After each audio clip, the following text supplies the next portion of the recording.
జై భీమ్.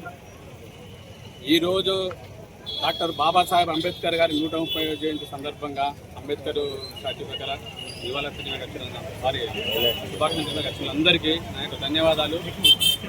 బాబాసాహెబ్ అంటే ఒక వ్యక్తి కాదు, ఒక శక్తి. శక్తి కంటే మించింది ఏది ఉంటుందో దాన్ని మనము అంబేద్కర్ గురించి చెప్పుకోవచ్చు. భారతదేశానికి దిక్సూచి అంటే రూపకర్త, దేశాన్ని ఉద్దేశం నిర్ణయించిన ఒక గొప్ప మహానుభావుని యొక్క జయంతి ఈరోజు జరుపుకుంటున్నందుకు భారత ప్రజలందరూ సంతోషంగా ఉండాలని, సంతోషంతో ఈ పండుగ జరుపుకోవాలని. పండుగ దసరా, సంక్రాంతి పండుగ కాదు, బాబాసాహెబ్ జయంతి అంటే కూడా మన బడుగు బలహీన వర్గానికి అతి గొప్ప పండుగ, చాలా పెద్ద పండుగ, వాటికంటే పెద్ద పండుగ ఇది. ఈ పండుగను అతి గొప్పగా సంతోషకరంగా జరుపుకుంటున్న ప్రతి ఒక్క బడుగు బలహీన వర్గాలు, బీసీ నేతలు, భారత ప్రజలందరికీ నా యొక్క శుభాకాంక్షలు.